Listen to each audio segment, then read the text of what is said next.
I got so much fucking bread.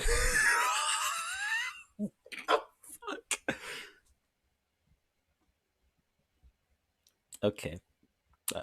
I hope you're ready to edit that. Might just keep it in niggas. This is so many fucking. Like no, like see, this is I like this is what I was talking about. Us having moments like these where like we're just getting the podcast started, but like these parts have to be like super edited, like for it to be in the video. Oh yeah, most definitely. Yeah, like not even like necessarily like super edited, where it's like oh we're. I mean, of course we have to blurp out words, but I'm talking about like the static, like zooming in, like like bombastic stutter. I'm talking about all that shit. Like shit. The issue with that is because it's a podcast, you can't really You can't do the really do whole it. zooming in. Yeah. Yeah, just because it's not because I can't do it or because it can't be done. It's the fact it would take so long because the more you change, like okay, like rendering like for Wondershare is not because of the computer or anything. It's because of how long the podcast is. It takes 3 hours to render one episode of the podcast. If it's 30 minutes, then it takes an hour. It takes an hour and 30 minutes. But like after 45 minutes, it's gonna take anywhere from 2 to 3 hours. And and don't even get me started on a podcast episode that's like over an hour. Ooh, sorry. That's why I go so hard. That's why I try to go so hard with the shorts, with the editing those. Now, I would love to like do the zoom ins and stuff on like the clips. Most definitely. I do want to get to a point where I can do that. I'm just figuring out how to do it. Sorry. But anyways, what episode is this? 3? What? I don't know. Yeah, no, yeah, this is episode 3. Episode 3. Well, I'll do the intros.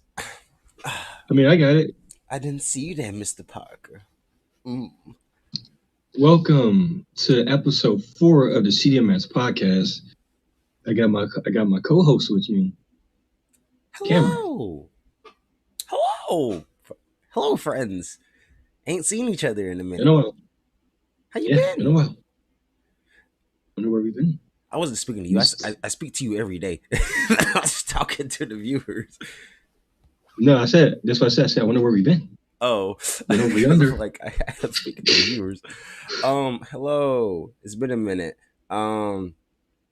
It's February. I think the last time we talked to each other was like near the beginning of January, but we're like the middle way through. Oh, middle way. But first off, happy Black History Month. Happy late Valentine's Day to all everyone. I hope y'all had a phenomenal time spending with your loved one. Thought about something. What? What you thought about that?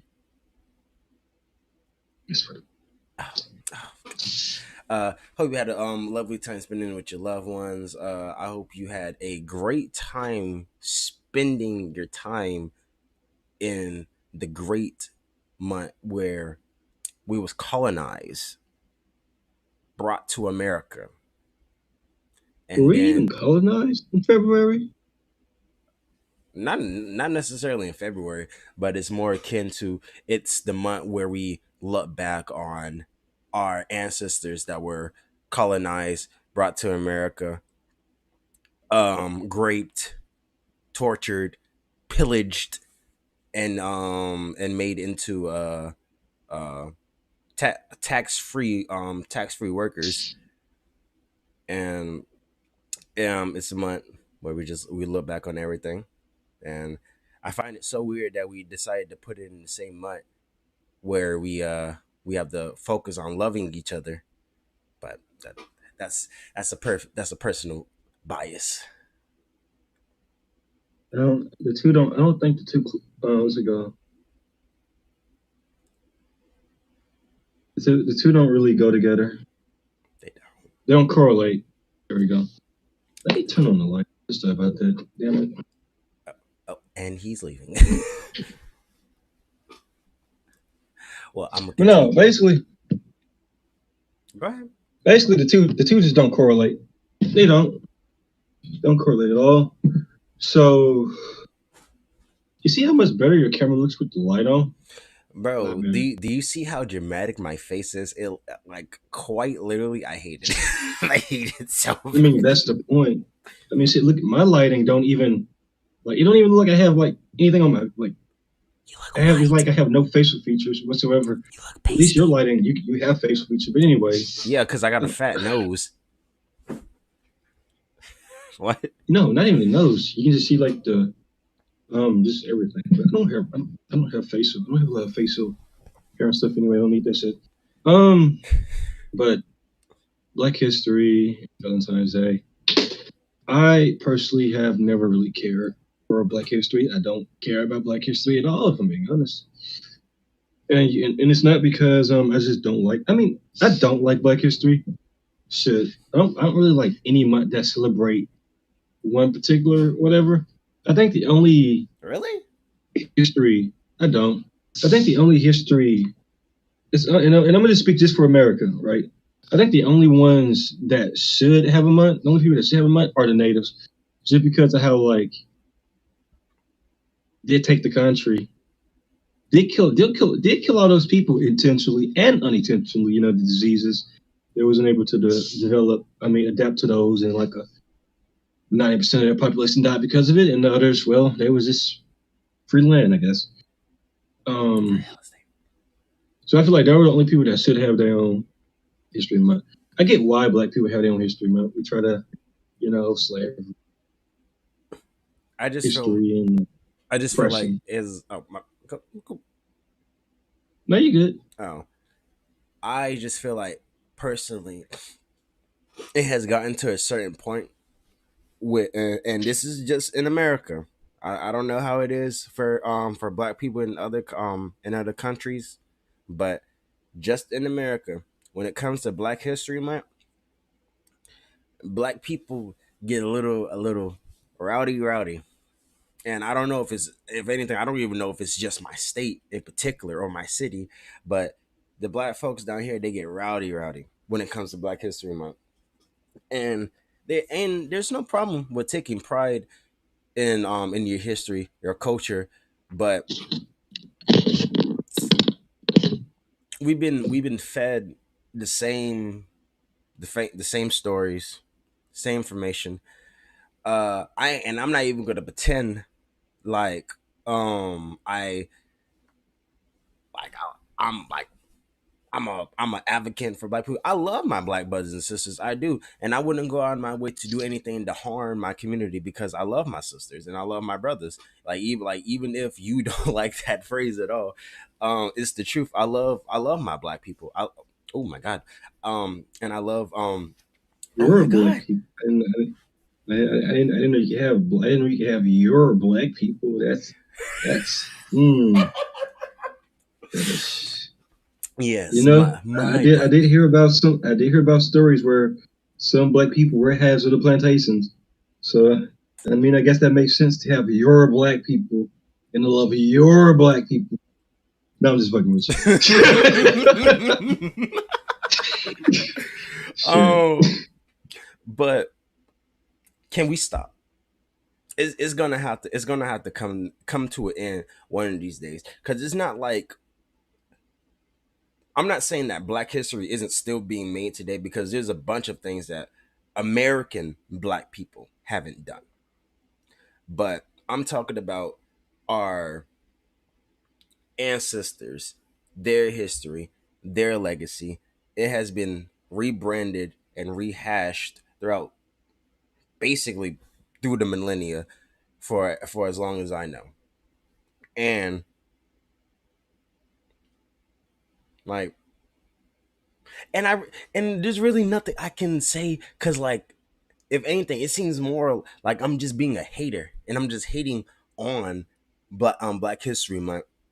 But as Morgan Who Freeman knows? said, why does it need to be rehashed? Why do you need to keep telling me about my history? There's no White History Month. Why is there no White History Month?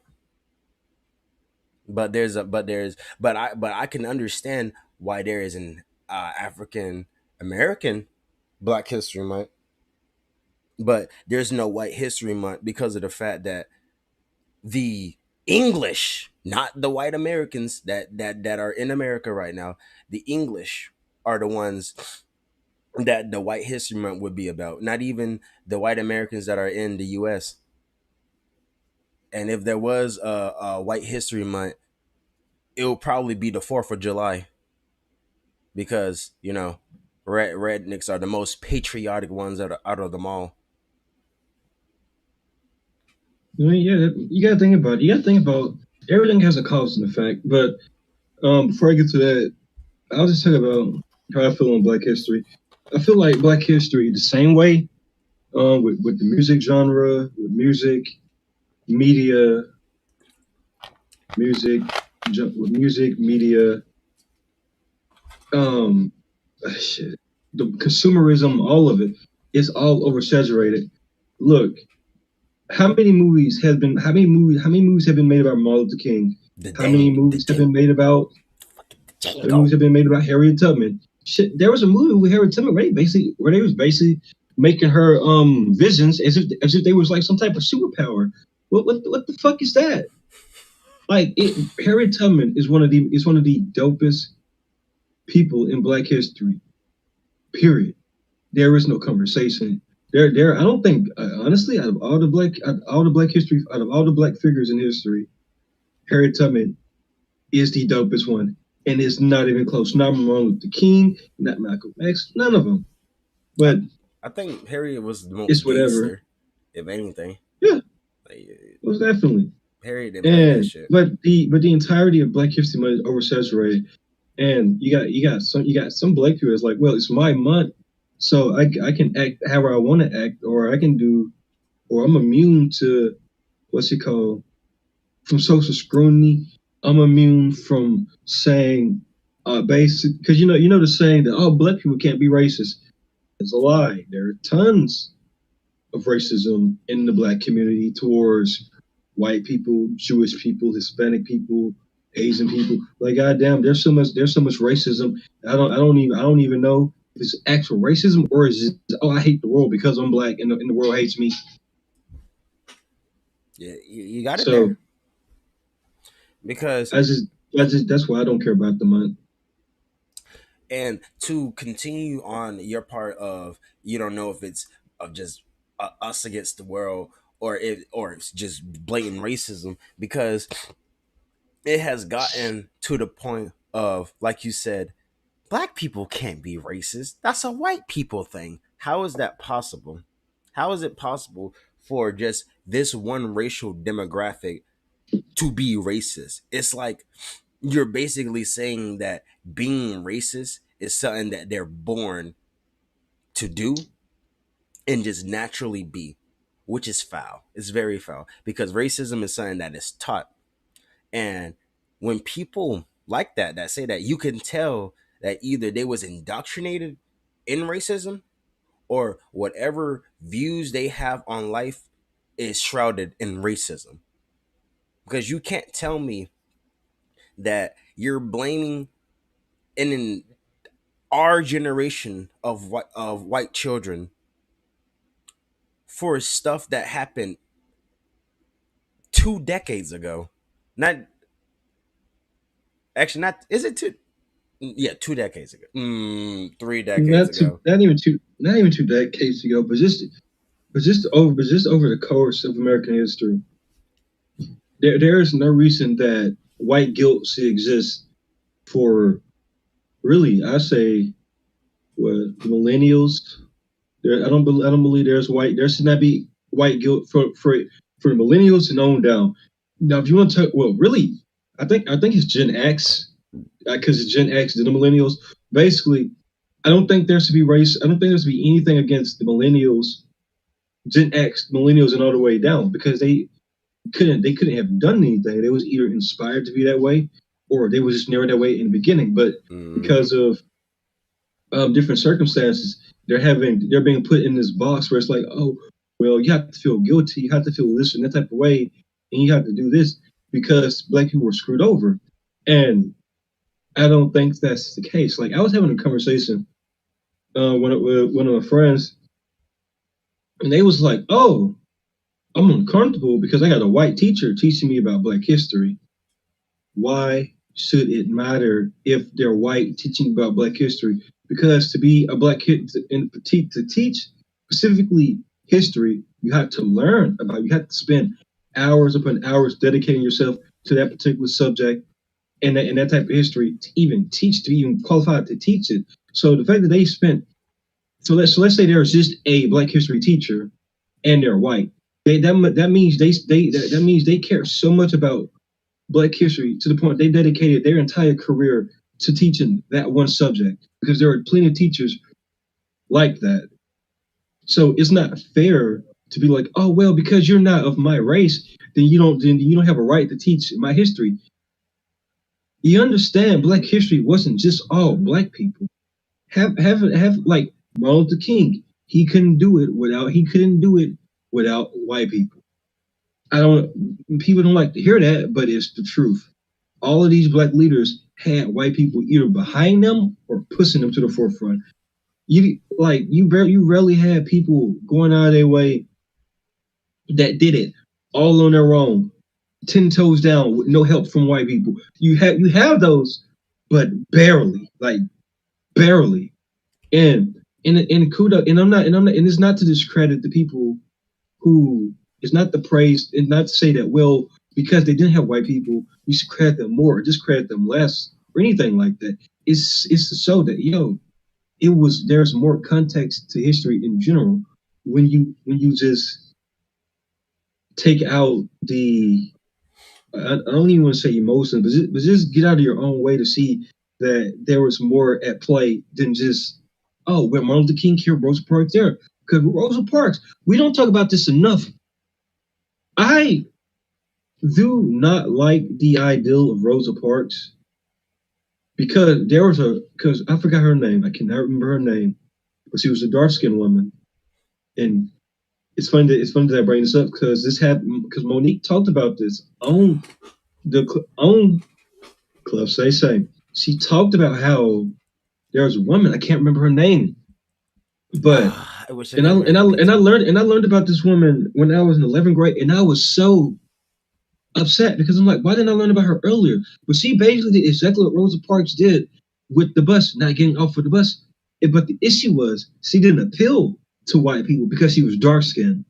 Rosa Parks appealed to white people back then because she was lighter. Because the way it was, because like, have you ever noticed that the black leaders around that time, who was basically the face, they were all light skinned or really just light in general. It wasn't dark skinned people. And I find Also, it so crazy that the one person that was leading the black march down the street was a dark skinned man.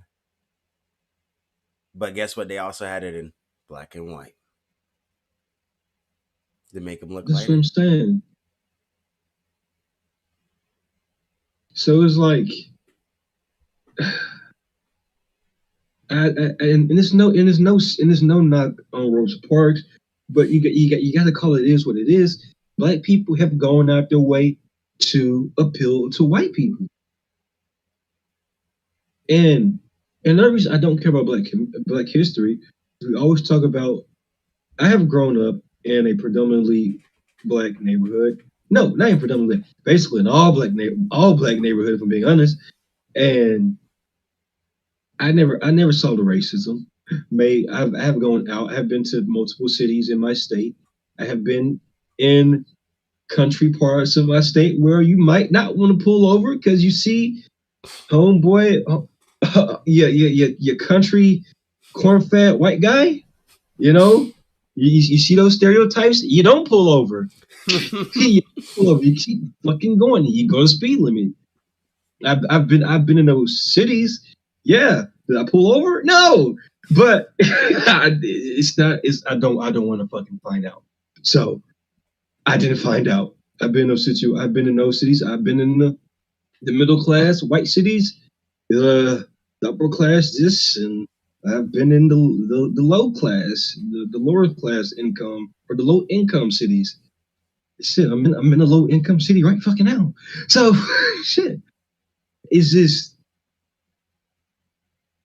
the racism, the way people talked about it back in the day? That's not the racism that we experience now. Shit. I played COD. I played COD. So That's a terrible analogy, friend. We're gonna get it's not a canceled. terrible analogy. We're Hear gonna me out. get canceled. Hear me. Fuck being canceled. I don't give a shit. What I'm saying, my analogy with COD is that is the most racism I have experienced. Oh, truthfully.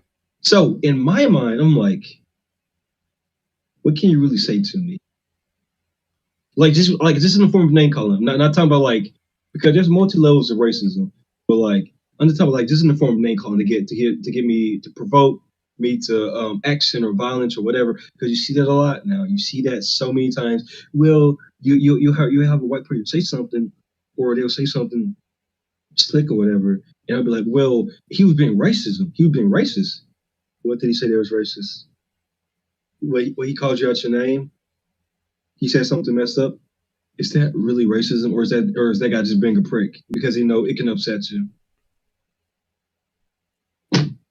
Like real racism is someone seeing you and saying that prejudging, profiling. That's real racism. I saw this video. It was a skit or it was from a movie. I don't remember which one. And there was this woman who was what's it called? She was on the phone and she was like, it was those park where they walk the babies and stuff on the stroller. Yeah, Mm-hmm. she was on the phone talking to somebody about her friend. Her friend was on with a gun charge or whatever. And this white woman right beside her overheard her was like, I don't think you should be talking about that around the baby. And I'm like, okay. And then the woman looked at her and was like, are you? Because the baby she was sitting was white. So the girl was like, is that your baby? And she was like, What do you mean does by that look that? like it's my and basically she started going and profiling like, and then she ended up calling the police and followed the black woman to her car. It was the entire fuck fest. That's what real racism looks like. That's profiling. That's not just calling you out your name, getting called or whatever, or slur, or whatever. I don't feel like that's real racism. I feel like It's real racism is racist. like when Like, think about it like this: it's racist in the sense of like you can't just call a black person the hard R. That's just wild. And you can't call. freedom of speech. I mean, it is freedom of speech, but it's Devil's all advocate. you just got a word for everything, don't you? You love using those single word adjectives. Ugh. Anyways,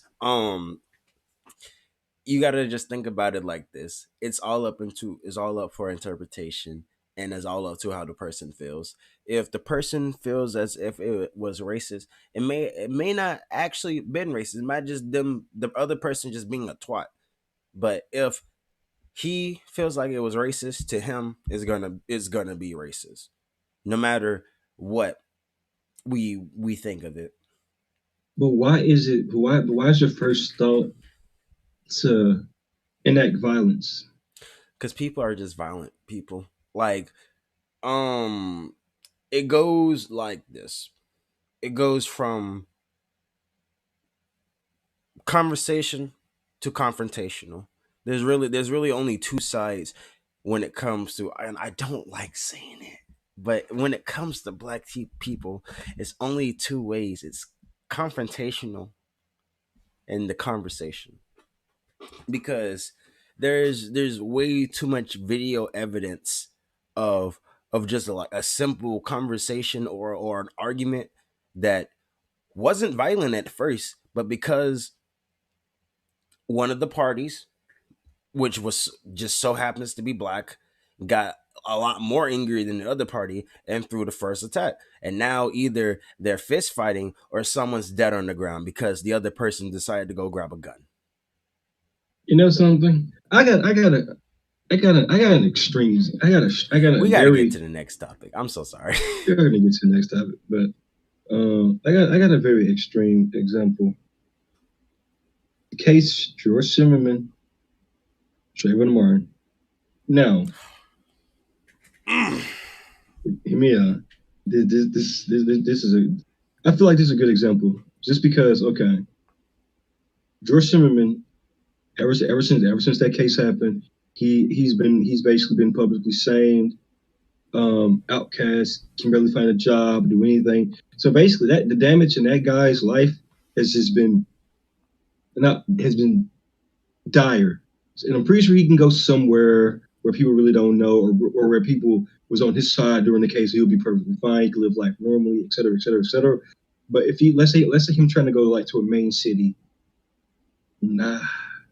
Let's say he's trying to go to a city where any predominantly black anything, you're done. Don't even try it. So you have to live it like he's been put in a situation where he have to be where he's limited. And I would say that he did everything right in that situation, but one thing, because he was a neighborhood watch. We know this for a fact that in the case he was neighborhood watch. He was watching whatever. You see this kid in a neighborhood. It's a predominantly white neighborhood.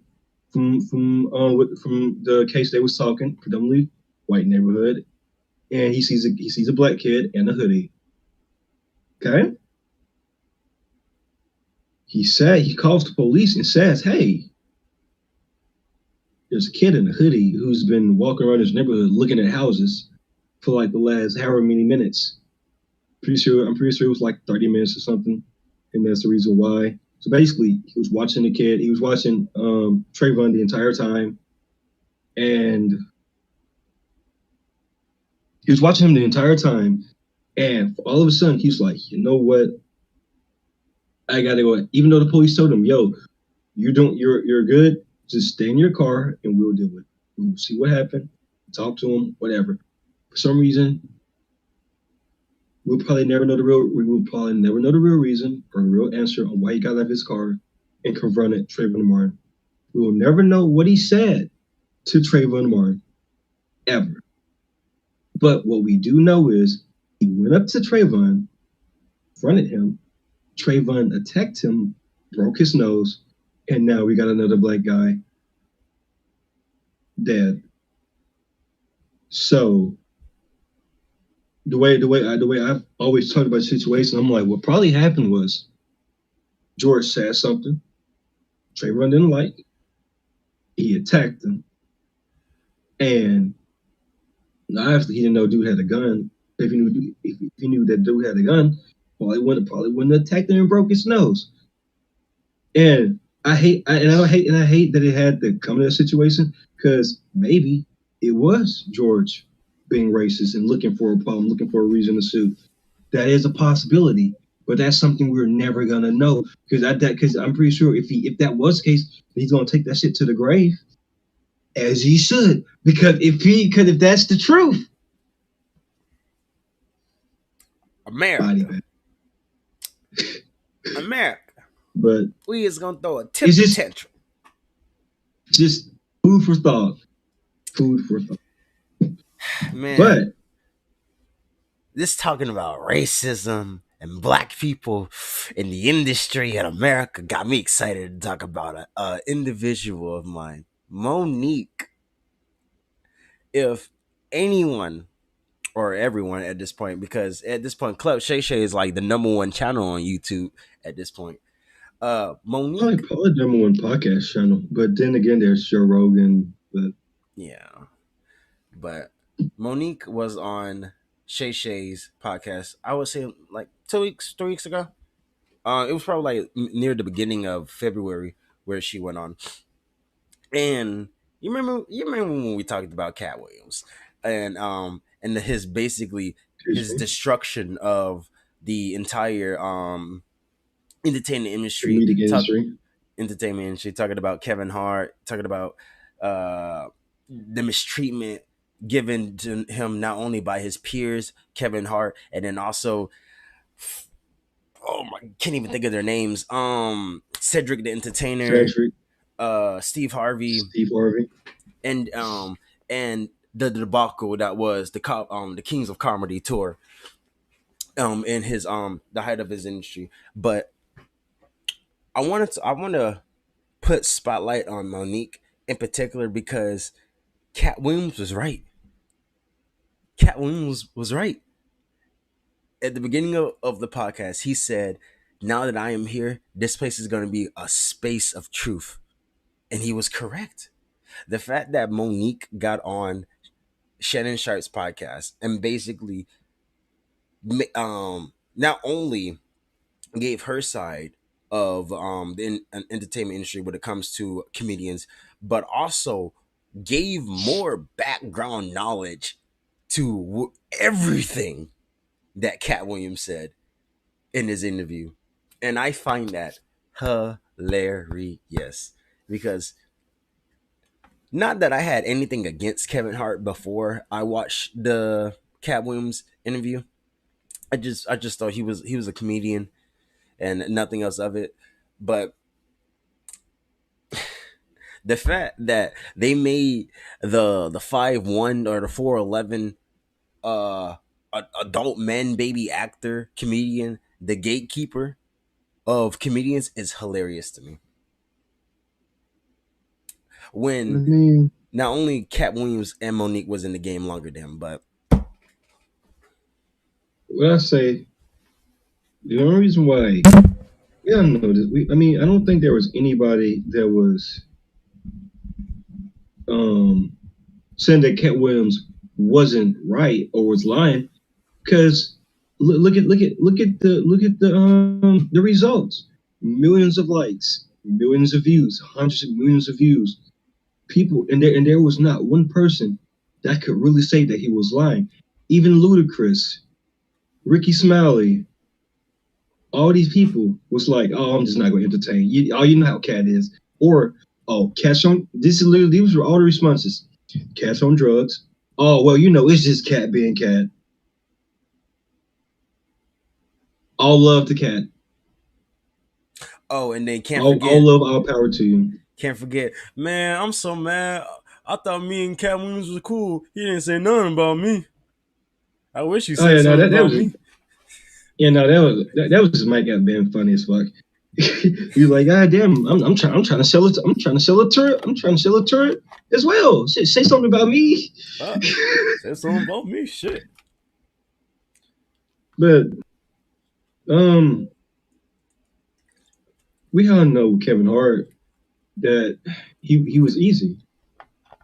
He was like every era has that comedian where a company is gonna push you out.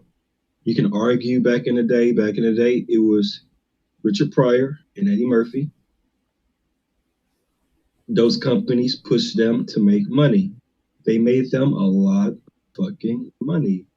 And now it's Kevin Hart. Now, do I think that Kevin Hart is even half the comedian that Eddie Murphy and Richard Pryor was? Hell no. Not even close.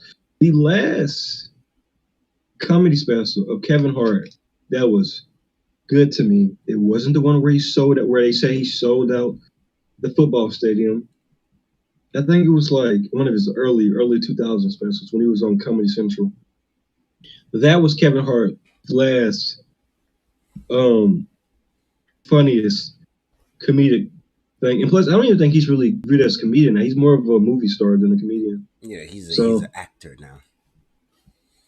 yeah, so it's not really fair. I mean, you can say something about Mo'Nique and Cat Williams, but I mean, in the case of they Mo'Nique, don't. it was more she was a director. She was a comedian, obviously at first, but became a director when she started House of Pain. Um, oh my God, That's the pain, Sally Perry, she directed House of Pain. She said that. co-director. Yeah, she said that in the interview. She was the executive director. Okay, I'm trying to think of the Meet the Browns. No, she wasn't in Meet the Browns. No, I think it was just House of Pain. because I was trying to think of the other show that Tyler Perry had during around that time. But yeah, when she was directing House of Pain, uh, she wasn't making no money. She wasn't. I'm sorry, I forgot my point. Could you help me from? I think with the making no money point, she was talking about Terry P. Henson and why that was a good point. With Terry P. Henson, how like she said how Mo'Nique said at first that black women in Hollywood wasn't making no money, and she was the first person to say it. And what I love that she said was she was not bitter that people started caring out of Terry P. Henson said it, which when she said it because she got very real. She was like, "You got to think about white people don't want to hear a fat black woman that's not light skinned talk about money problems and shit because they don't care." And I'm like, if it doesn't appeal, because I mean it makes sense. She got a There's point. a reason why. There's a reason why certain people make it have, they got a likable face, they got a likable aura about them, whatever. You can say they're lighter, they're more light complected, because you notice, doesn't matter. Light, light skinned actors always do well above dark skinned actors. And I don't know if that's racism. I don't know if it's because they're so dark skinned and white people just feel like they can't relate to a dark skinned person because it's like, but and I always wonder that why is it that It's because white people take away the blackness. They're take away the blackness. I mean, it's. I mean, let's not be stupid now and pretend like it's not obvious why they like them. It's been force fed to us since we was kid, being that we're both dark complexion black people. I'm literally caramel. Shut yo mocha looking ass up. I didn't ask I'm that nigga. literally I'm literally caramel. You're literally the color of fucking dirt. Shut the fuck up. You're literally the color of my. No, I'm joking. I should have messed with my hair. Now my hair looks like shit. Um, but to continue what I'm saying, let's just not pretend like that's not the reason why. And it's sad to say it because it's really only the executives and the businesses that care about it. Because as a consumer, we don't care unless you like light skinned people more than dark skinned people. Like as a consumer, we don't care about the complexion of the actor. We care about their I acting. don't know. Cause shit, look on TikTok, Twitter, YouTube, all the light skin versus dark skin memes, Yeah, and the how dark skinned consumer. people looked at and how dark skinned people are looked at as more aggressive and light skinned people are looked as more like the fuck boys or the social or whatever, like the social butterflies, and dark skinned people are looked as in the aggressor or the ones with attitudes. So I And wonder if it's something we've done to ourselves with yeah, like even entertaining that meme as well, because like, yeah, yo, every meme. I feel like every big meme that's getting like millions upon millions of views is a cultural impact and a cultural statement for that particular point in time. Because how is it that the dark skin versus light skin meme has been going on for years? And how would you not expect for these companies to be like, I mean, shit, you see that? You see what's going on that platform? Maybe dark skinned people are fucking aggressive. Maybe we can't do this. Maybe we can't do that.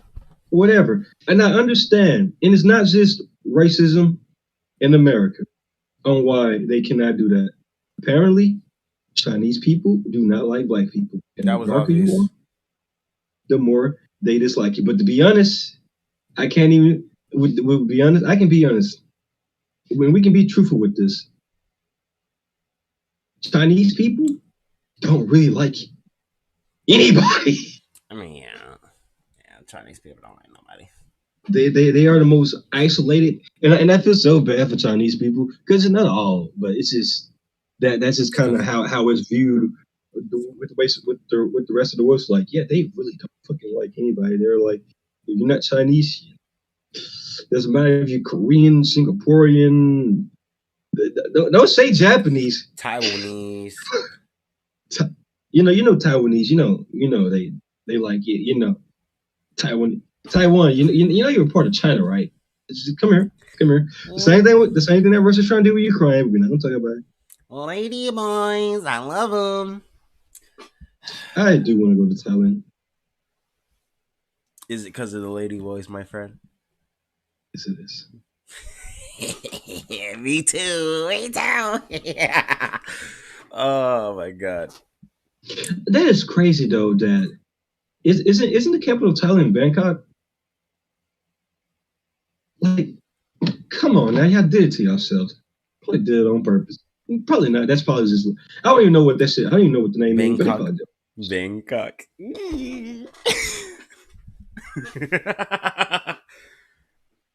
Guys, we promise if we blow up, the first place we're going is Taiwan. I'm going to Taiwan. And I will do a live stream going into a lady bar. That's Thailand. You're saying Taiwan. They're not the same.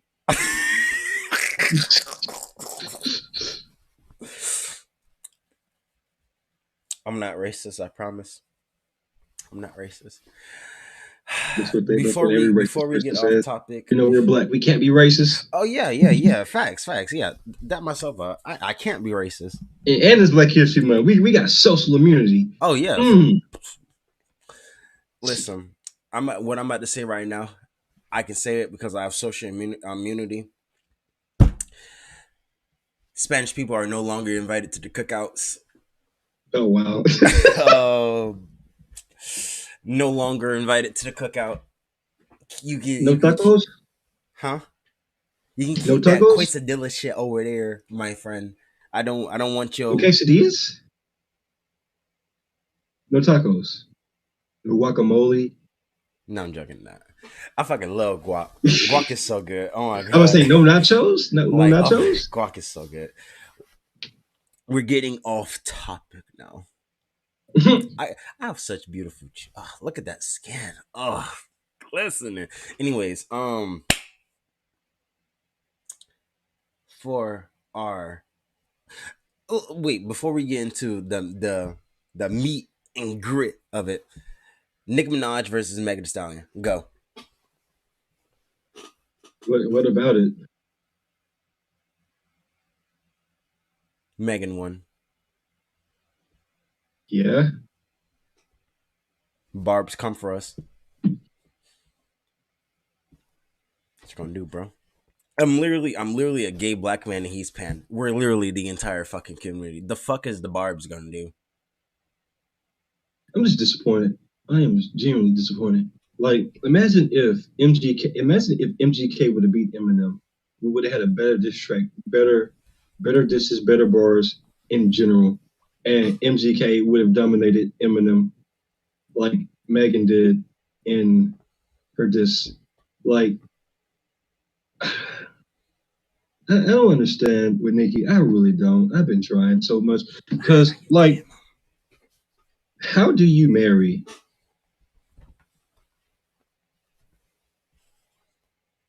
convicted? It's a known fact. Literally, you lost off rip. Megan's Law, you lost off rip. What can you say about that? Well, your mama's dad. Megan's Law.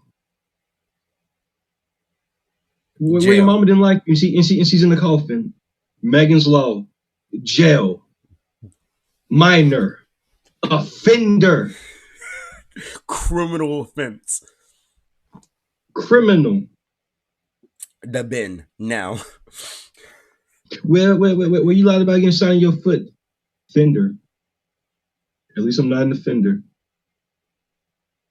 I had the rock wanting me. You had an offender wanting you. You're not. That's crazy. Imagine, Imagine. literally, Nicki Minaj could have had quite literally any dude. Oh, I want a normal dude. The normal guy? Normal guy. A That's the normal normal guy guy? that's also a child dealer? Interesting. Okay, I'm just gonna go by now. Well, What ace? And then, yo, this is ass. line on your damn mama. You could Line have on your saved that damn mama. bullshit. Line on your damn mama. Line on your damn mama. You could have. That is one of the worst diss tracks I have ever heard in my fucking life. She lied on her damn mama. I don't know what else to tell you. You give a fuck if she lied or not. It makes you have basically been brought up in the industry by Lil Wayne. You've worked with Drake. Yet you're friends with Eminem. You've worked with all of these multi-talented artists, and you can't even beat somebody you're supposed to beat in a fucking diss. How are you supposed to be the greatest female rapper of all time? We can't even beat a rapper that rap about their ass and pussy 24/7. And it's not saying that Megan can't rap because she fucking can. She can. You could have did so much for female rappers if you would have came with a good diss, but you didn't. You dropped some bullshit. And now look at the female rap industry. No one's gonna take that shit seriously. No, who the fuck we won't if you're gonna drop a diss, that shit better. I want competition. I'm fucking better than you because I'm fucking better than you. I don't give a fuck if this person will not. You drop some bullshit. You can't be the queen of rap dropping some dog shit like that. And then I understand you did it because it was supposed to be a bait. She didn't have to take the bait. You lost because she didn't take the bait. Yeah, that's literally what happened. She lost because she didn't take the bait. Because like Megan Thee Stallion is Megan Thee Stallion is 100% just living her best life off of the simple fact that now that Nicki done made this shit album, everyone's listening to her song and now her song's number one. All Nicki did was just give her a number one song and made her look like a fool. Fucking what did I say? And Nicki has always been my favorite female rapper. Drop.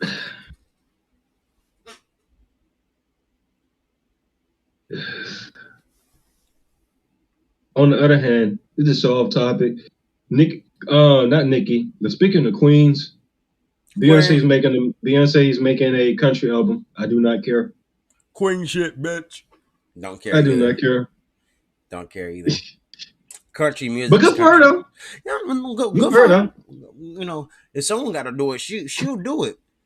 I mean, she literally made a gay anthem album.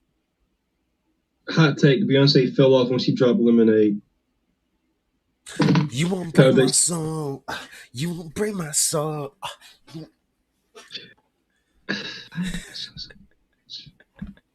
The album, like, what's it called? Plastic Off the Sofa, Cuff It, great songs. Alien Superstar and Break My Soul. Nigga, no. I mean, you never do that shit again. Nigga, that's just like when Drake tried. That's just like when Drake tried to do Afro beats. What the fuck are you doing? And one dance wasn't that bad of a song, but it was another song where he tried to do Afro beats that was fucking awful. Views from the Six was dog shit, but people love Views from the Six. Nigga, no. Nothing was the same with Drake best album, but that was us. Last topic, and this got is Hazbin Hotel. Hazbin Hotel, a doozy. We didn't finish it, guys. We didn't finish it. Took 3 weeks. It took 3 weeks, so we finished it. Sure. 0 out of 10. Nick show. 0 out of 10. You fucking well. I give it a. What would I give it? I give it a.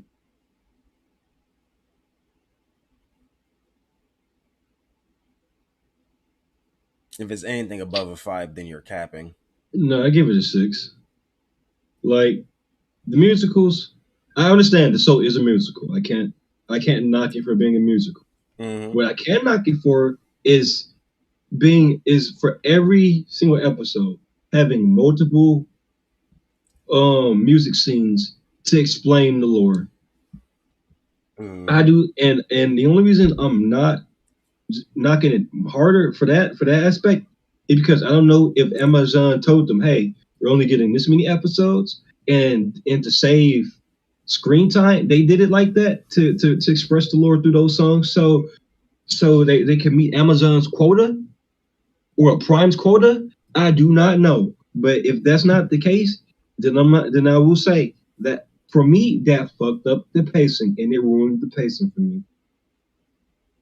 I do not like Nifty killing Adam. I think that was a waste. I think if anybody should have killed him, it should have been Charlie, Lucifer, fucking any Elistar. Why Elister one? I mean, well, I mean, Elister ran like a he pussy, but lost.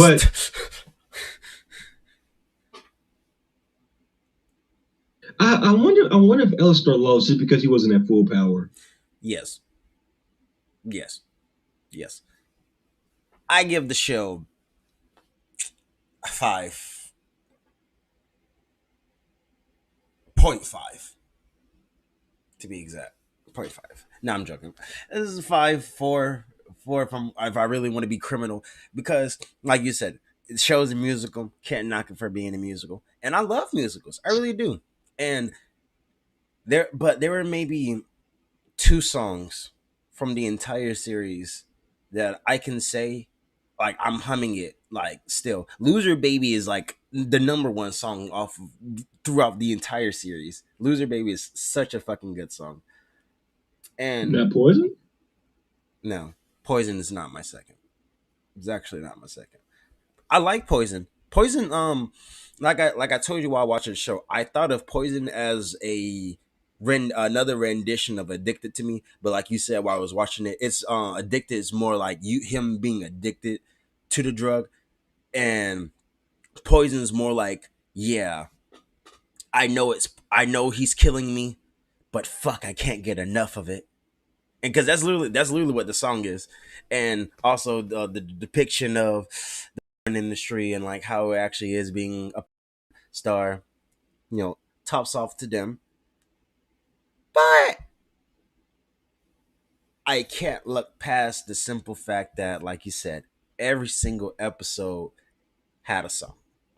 Every single episode was paced through the song. I did not like that at all, because not even Hamilton did something like that. And when they would do it, it made sense because it is a musical. But these musicals be it's in like it's an hour. It's like an hour and like some minutes, or like 2 hours, and so they have to space it like that. This is a multi-episode layered show. Every episode is at least 30 minutes, and so to sit and watch the series in one sitting, that's oh my god, now I have to do math. Like for like 4 hours, like 4.5 hours of sit time that you have to do to watch the entire series. And so I just feel like they could have did anything other than the way they did it. And I would have preferred it if they was going down the musical route, one musical per episode, or a musical when a musical was actually needed. Poison wasn't needed. Loser Baby, maybe we could have do without, but I like the song, and so I'm gonna be biased. The song with Adam in episode one, that was needed because Adam's telling Charlie like, "Hey, you're about to get fucked on. Fuck you." Like that was Yeah, how long is Hamilton? um I think I said like an hour or two.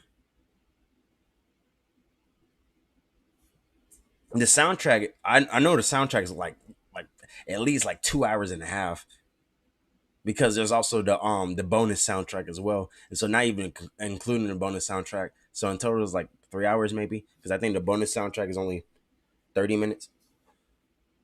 Mm. I only say that because I looked up the amount, the minutes. It's basically 3.1 hours of Hazbin Hotel because I times I basically I got the average, and the average of the show was like 23, 24 minutes. And let's see. And so, if I anything, do. if we're using that case, that basically means that we basically watched an entire musical and listened to the bonus soundtrack in one. Because I don't think 2 songs per episode is needed. Didn't we get an episode with 3 songs? I think pretty sure we did. And so And plus, and not only are the songs, not only getting so many songs, but so many of the songs are not fucking memorable. For me, I remember the song with Adam, first episode, Poison and Loser Baby, and the song where Camilla is talking about how she, the angel. I don't even remember any lyrics from the song. I don't remember any lyric oh, from with that song. wow, fucking Demon Daddy. Yeah, not even Demon Daddy. That nigga like granddaddy. Oh yeah, Demon Granddaddy. granddaddy, grandpapa. Demon Daddy. Like, And then we out there, but like, not even remember. I was about to punch something because I just remember the other song that she made with Vaggie that was fight for love. I don't like it. I don't like it. Actually, I remember another song, and it's the song where Vox and Ella and Ellister. That was a good song. That was a good That was song. a good song. My three favorite songs from that show was in order: Loser Baby, Poison, and Ellister versus Vox. And you want to know what's so crazy about that? That's literally episode 1, 2, and 3. What happened with the 5 other episodes? Why is every other song after the first 3 episodes not I actually necessarily think Loser Baby bad? is episode. I think Loser Baby is 4. Oh yeah, my bad, my bad. 1, 2, and 4. My apologies. like that fucking matters. That just means that But episode 3 really, wasn't memorable. no, episode 3 was memorable because that was Poison. I think because No, episode 3 was really, was it not? Episode 3 no. was Episode Valentina. 3 was Poison. Episode no. So it's episode 1, 3, and 4. My apologies. That means episode 2 Yeah, was meaningless. Like that don't change. That doesn't change my point of the show. Why am I watching it? Like, cause I love musicals. I already done said it. Literally growing up in middle school, not middle school, ninth through high school, I listened to literally the Heather the musical soundtrack on repeat. I listened to um 22nd Jump Street, if I remember correctly. I can't remember. It's the music where it's like, what the hell I gotta was he dating the do to black girl? get with you? What the hell I gotta do? Hmm? Was Jonah Hill dating the black girl What you mean? in 22 Jump Street? He was dating the black girl, Ice Cube's daughter. Oh no. I'm talking about a musical. Oh, Like, yeah, I think the musical is called Jump Street.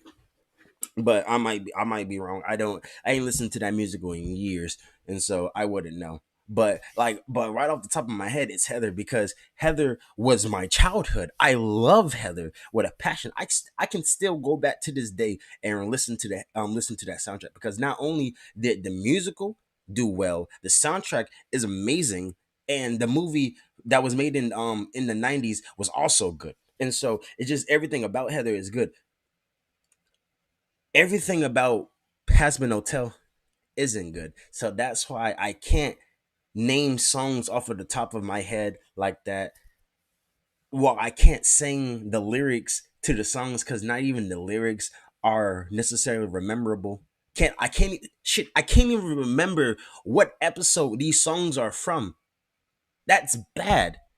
But I can tell you every single part of every song that came in Heather. I can describe every single part of it. And I think that should how it be with this show, but it's not. Now that might be because of the fact that I'm a lot older, and so the topics that are in the show aren't hitting me as hard as they would be if I was um a young, just maybe just a tad bit younger. But that doesn't change that I don't. The show's just, like the show was good, but the show is just not that good. The show could have. After watching it, after watching, after finishing, I can quite comfortably, and I never gonna get hated because like, oh, where you was defending Hazbin Hotel? We was defending Hazbin Hotel against critics that were trying to say that it was glorifying abuse. That's what we were defending. We were criticizing the show because we want the show to be better than what it is. I the fact that Hazbin Hotel is the premier show and Hell of a Boss is not the premier show and can go heads up against Hell of a Boss. And you could argue that Hell of a Boss have better written characters. It's crazy to me. Mm-hmm. Like And I there's feel no like singing. the best characters in Hell of a Boss, I mean in Hazbin Hotels was Husker, Angel. I like Nymphy. You got to put her out there. Come on. She's She's just. great comedy. Really, I'm talking about real written characters. Oh, okay, never mind. I'm Never not. mind. I don't care. Like Nithi's my favorite character, but she's the comedy relief character. I can't put her up there. They don't make any But she's definitely my favorite character. As much as I hate the fact that she killed Adam And because it didn't make any sense. and I mean, like you done named off the only. Oh my god! And that now that got me So thinking. Those are the only two characters that actually got development besides Vaggie in the last two episodes. We had show's rotten. The show and is then rotten. I hated the way Charlie was written. Like Charlie going into making the hotel was not naive. We knew that she was not naive. So why the fuck is she written so naively? She's not that naive of a person. But the way she was written makes her like she was a dumbass. I understand. I understand like her self-doubt. I love that about her character.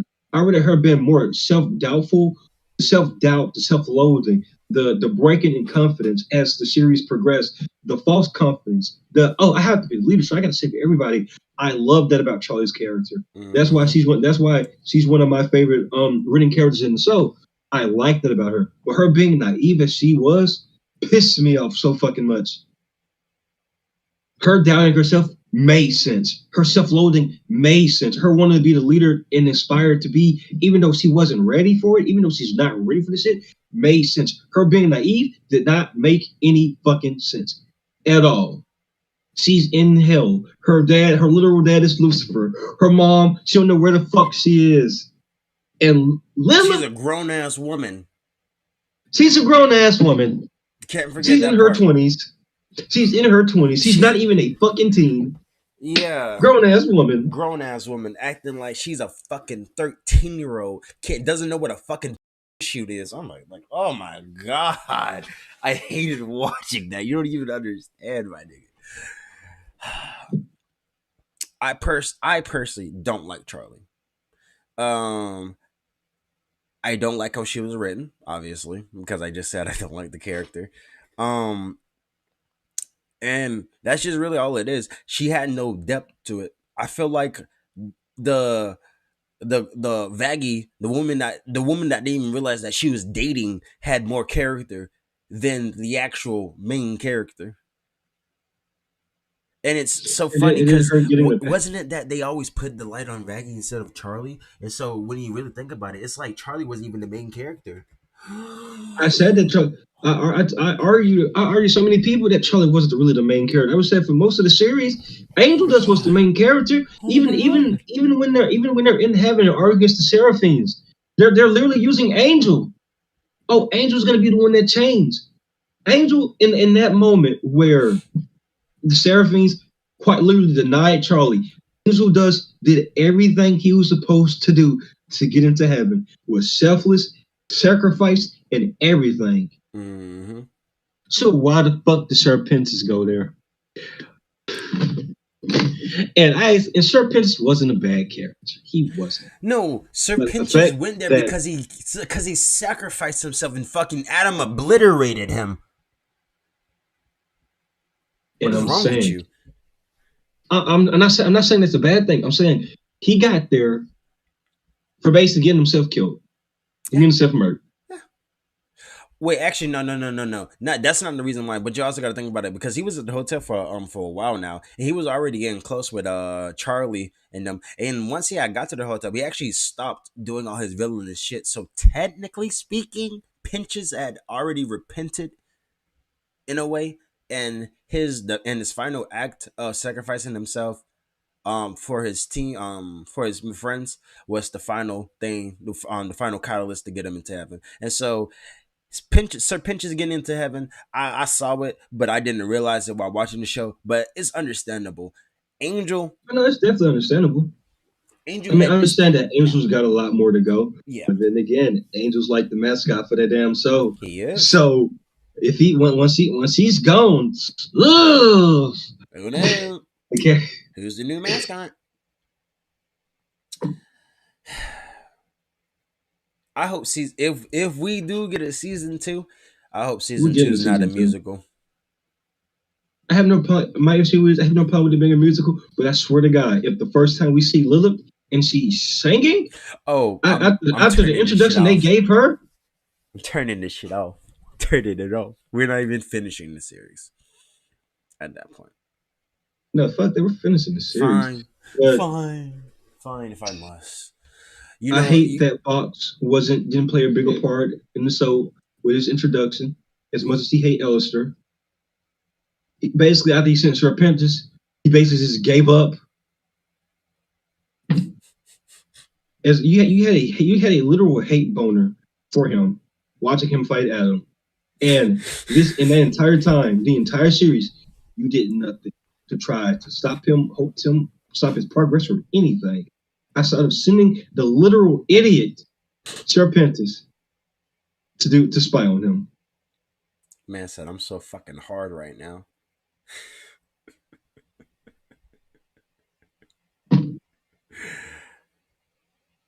Whatever.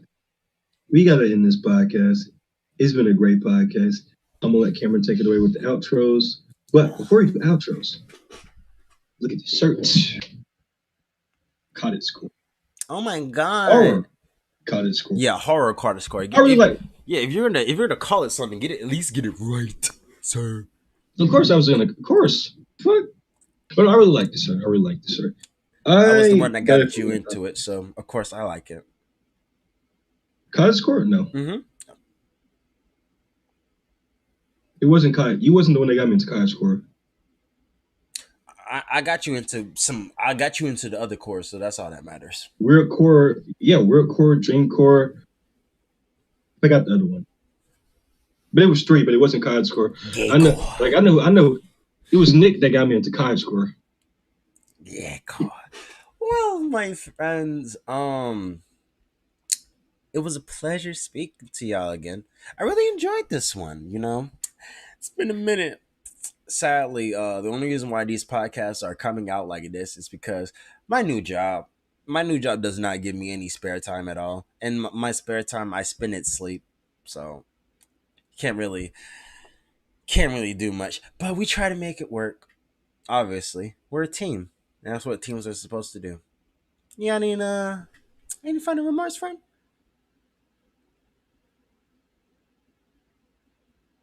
Be gray, be happy, Like make Krishan's pancakes. son, be gray and be hairless. More on that on the next one. But I have been your co-host. Fact, oh, we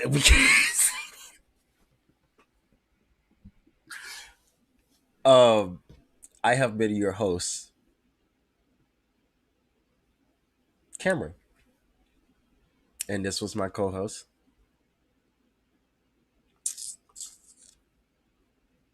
Sir Pinches. Have a good one.